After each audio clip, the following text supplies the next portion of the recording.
All right. Hi, and welcome to Oncology Data Advisor. I'm Kira Smith, and today I have the pleasure of being joined by Dr. Sarah Delaney.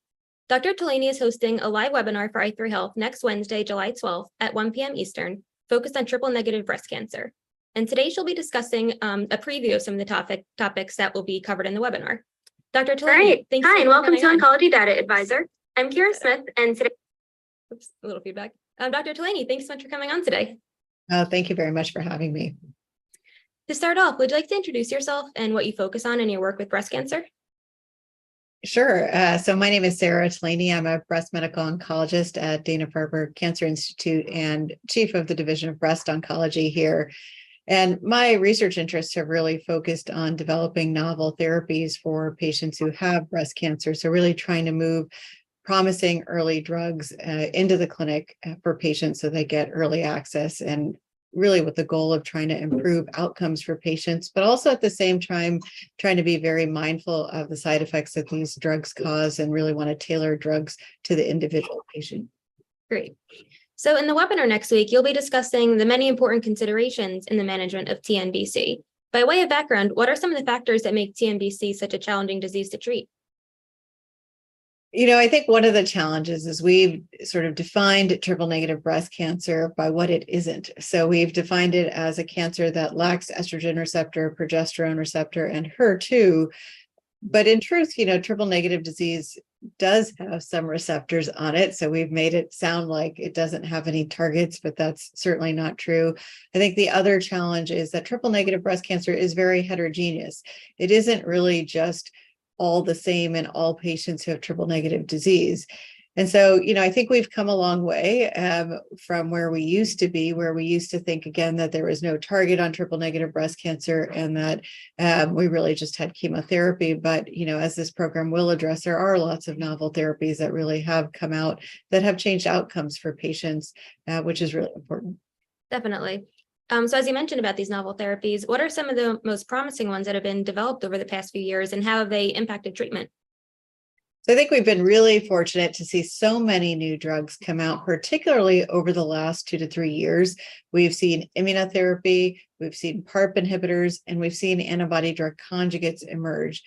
And so I think all of these have really had tremendous outcome. That being said, these agents are for specific subsets of triple negative disease. Just like we said, not all triple negative breast cancers are the same. And so it is important to understand the person's individual triple negative cancer and then figure out what therapy works for them. So for example, with immunotherapies, we've learned that if someone has metastatic triple negative breast cancer and that cancer has the PD-L1 receptor on it, then immunotherapy, when added to chemotherapy, really does dramatically improve outcomes. So we need to know if the triple negative breast cancer is PD-L1 positive, which is about 30 to 40% of all triple negative cancers.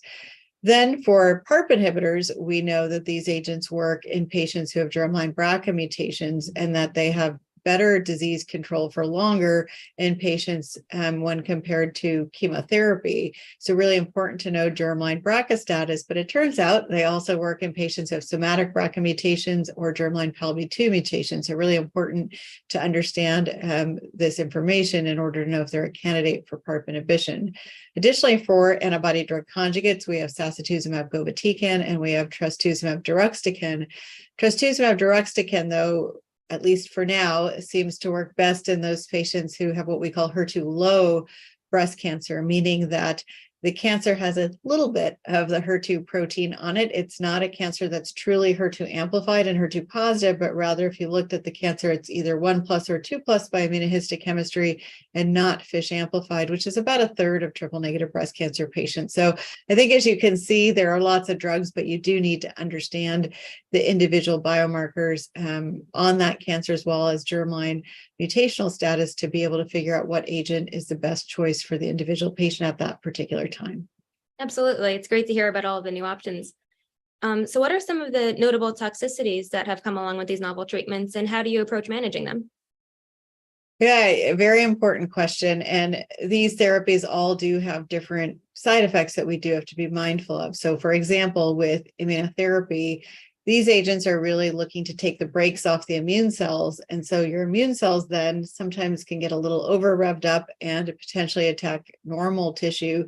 And this can cause, in inflammation in that normal tissue. So for example, very commonly in breast cancer patients getting immunotherapy, about 20% of patients will develop thyroid toxicity, which, is something we can monitor by checking thyroid function tests routinely when someone's getting immunotherapy, and then institute thyroid hormone replacement, for example, if someone develops hypothyroidism.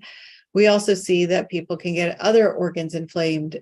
So the lungs can cause, if inflamed, can cause pneumonitis, the liver, you can get hepatitis, the colon, you can get colitis. You can also get other endocrine toxicities, adrenal insufficiency, hypopituitarism. So all those things do need to be carefully monitored in patients getting immunotherapy. For PARP inhibition, the things to be mindful of are issues with nausea, which we can use antiemetics as needed, certainly. And then impact on blood counts with a particular impact on the red blood cells. So we can see anemia, which sometimes can even result in need for transfusion in patients getting PARP inhibition. And so something, again, to be tracking and monitoring. And then for antibody drug conjugates, there are some unique toxicities. In fact, these are, in truth, chemotherapy agents. They are delivering chemotherapy. So with sacituzumab, we do see that patients do lose their hair. So alopecia, unfortunately, is very common. Neutropenia is common. About half of the patients getting sacituzumab have grade 3/4 neutropenia, and about half of them require growth factor support. And mild diarrhea can also happen with sacituzumab, but as needed, loperamide works very well. For TDXD, or trastuzumab deruxtecan, that agent can also cause some neutropenia. It causes less in the way of alopecia, so maybe about 20% of patients or so will actually completely go bald from using TDXD, but most people keep their hair.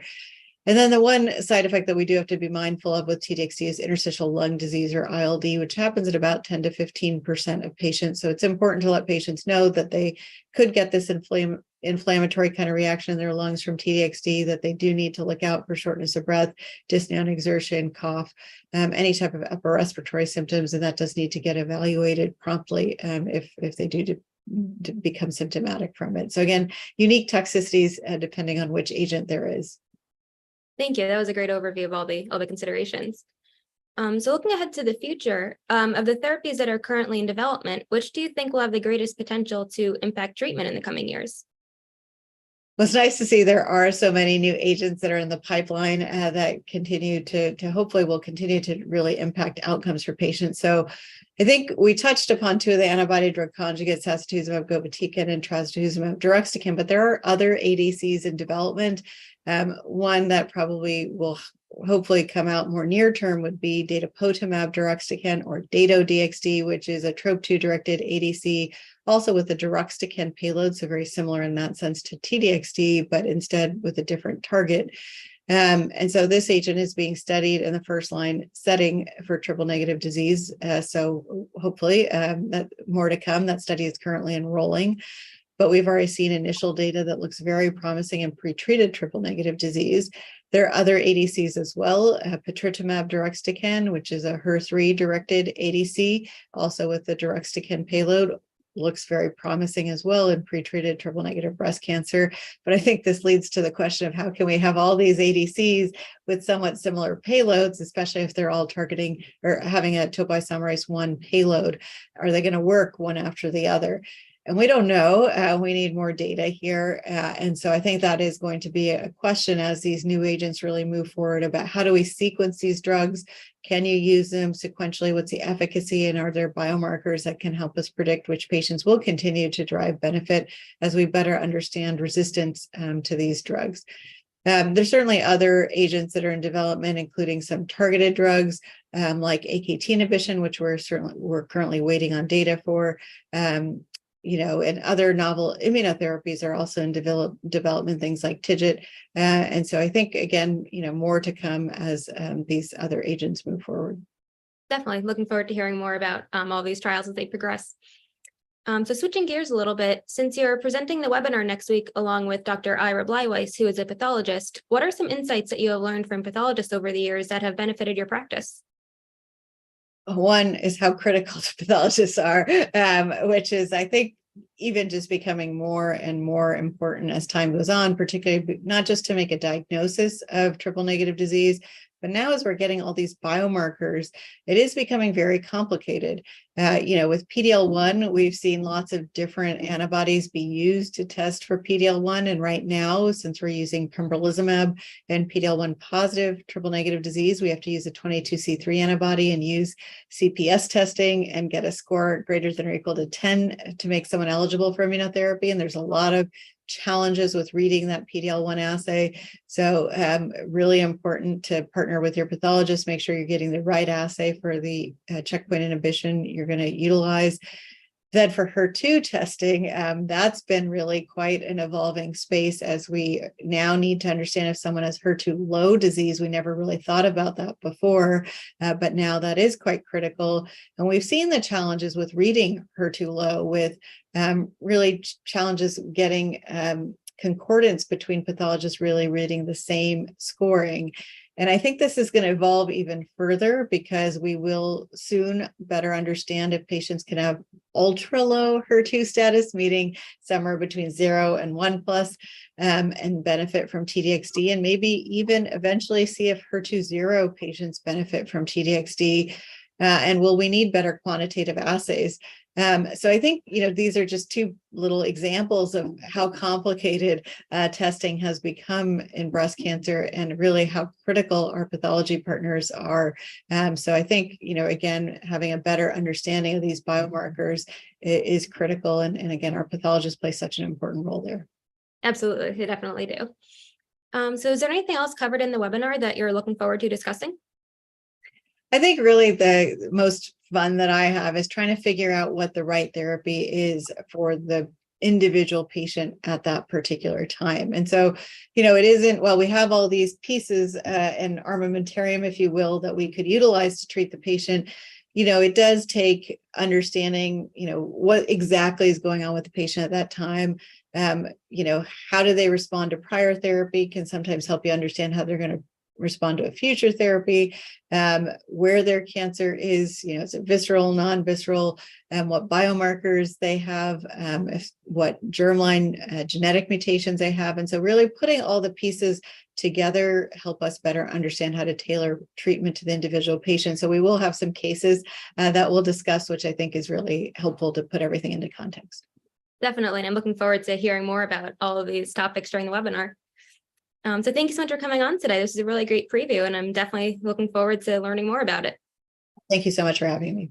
Great. And for everybody listening, if you're interested in attending the webinar next week, visit i3health.com. And the webinar is Wednesday, July 12th at 1 p.m. So if you visit the website, you can learn more and register.